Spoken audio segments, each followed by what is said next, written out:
In this video, I will unbox and install the Panasonic ventilation fan model FV-0811RQ1. I purchased this from Home Depot, and I'm replacing our old fan. So as you can see here in the box, this is the template to cut the opening for the ventilation fan, and this is the cover, the plastic cover that goes on the top, and it includes the manual. You will see this manual is basically for more than one model, but the first one is for this specific model.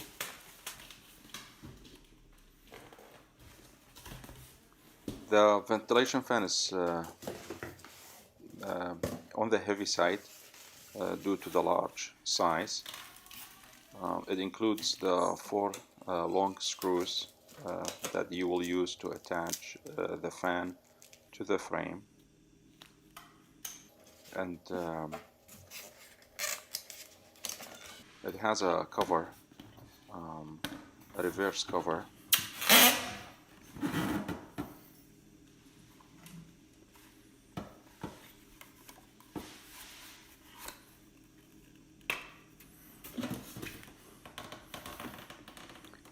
It has a switch to decide if you want to keep it at 80 or 110 CFM.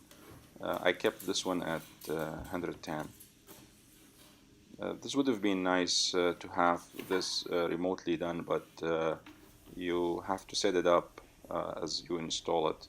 This screw right there deattaches the connection to the ventilation tube, if you will, and this actually helps make the installation super easy, because and you unplug that connector, which is basically connects the internal fan circuit, AC circuit, into the AC wire connection on the outside. So as you can see, as you open this box here, you have 2 options to put the cable, either from the top or from the side. You have 3 simple cable, black, white, and ground. As you see here, the content of the box, the fan itself, the white cover, the trim, and the template with the frame and 4 long screws to attach the fan to the frame.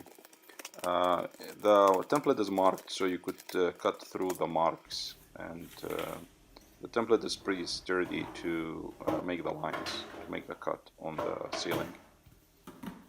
And as you can see, the frame aligns pretty well with this. It's basically the exact size of the interior walls of the fan.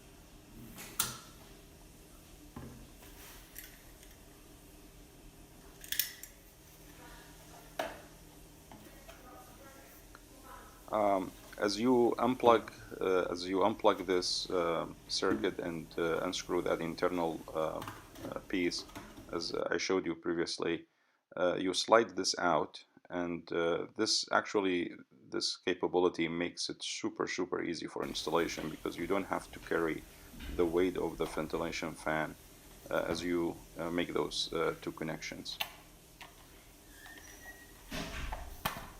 This is a 4-inch diameter, and if your tube is the same size is perfect. If it is smaller, Home Depot and other home improvement stores sell conversion tools.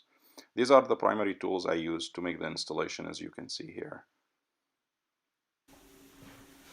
So I started by removing the old ventilation fan. You basically pull this down, and it is attached to the ventilation fan through some sort of connection springs.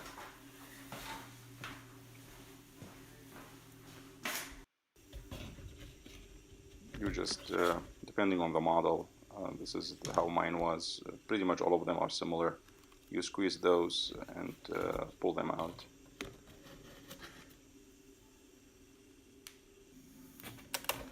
and then I unplugged the main fan from the circuit, and this fan was attached to the wall through this, and I used a pair of um, pliers to disconnect it, and pushed it all the way inside the attic to get some room to unscrew that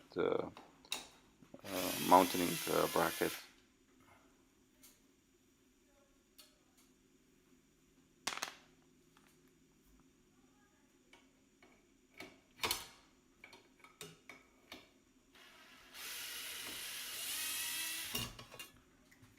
So after I took that out, then the next step was to disconnect the ventilation tube out from the fan. So what I had to do is I had to cut through the tape, the insulation tape, and then you see here in this clip, and then also the tube was attached to the ventilation fan through like 3 other screws. So I had to take them out and then disconnect the tube from the ventilation fan.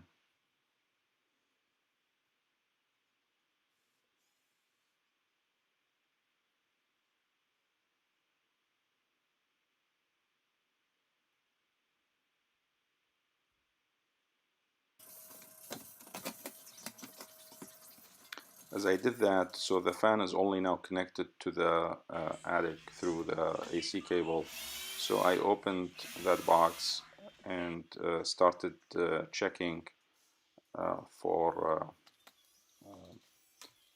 power, just to make sure. While I know I turned it off, I just reconfirmed that there is no power in these cables. The best, obviously, is like I did, is to turn the circuit off. So then I disconnected the main cable out of the box, and I will go ahead and recap them after I disconnected them, just in case.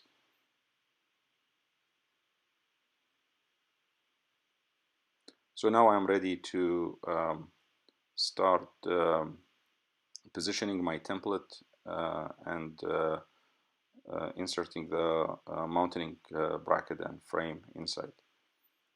But I will start by pushing the insulation to the side to get me some room to make the cut.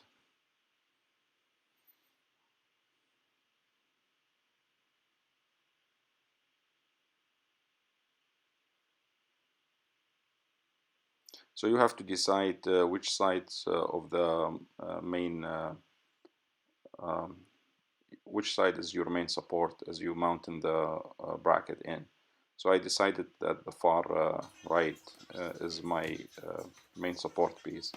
So I cut it accordingly, and I used the existing hole as a 90-degree angle to make the cut square.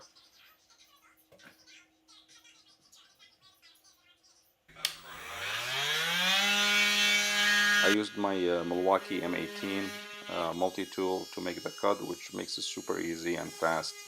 I will add a link to this section for you to see the review of this tool as well. This is my go-to tool for a lot of different updates or fixes I make.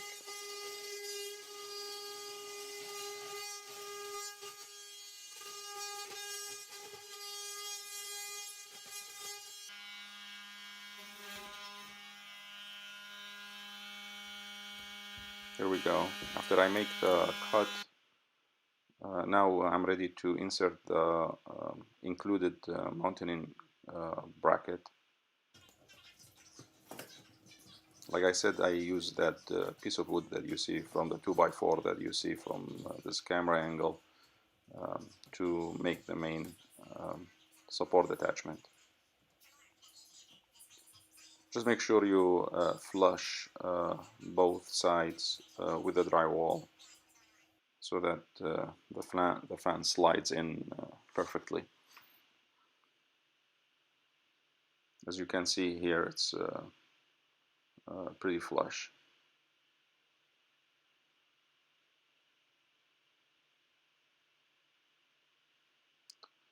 They've included the 4 screws for attaching this to 2x4 within the bracket itself, so you could use those. For additional support, there are 2 additional holes on each side. You could utilize those to add more strength to the attachment if you would like to. I added 2 additional screws just in case. Felt more comfortable.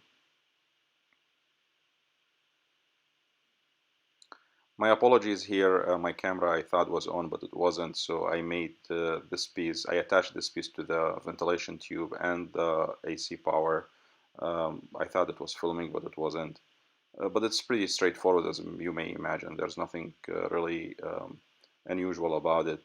You make the connection for 3 cables, you connect the aluminum tube to the ventilation fan and seal it, and then put it there.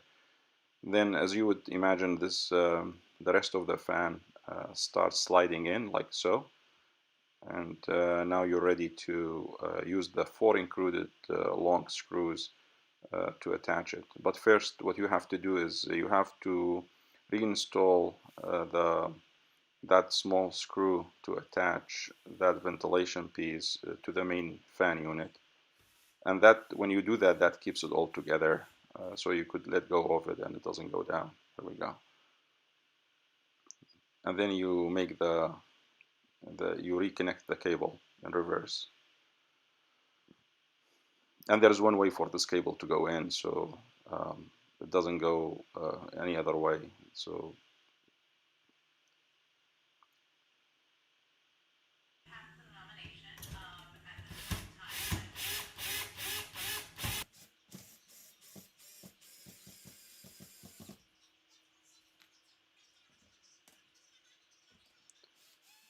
I started doing as an X shape as I screw them back in to balance the frame.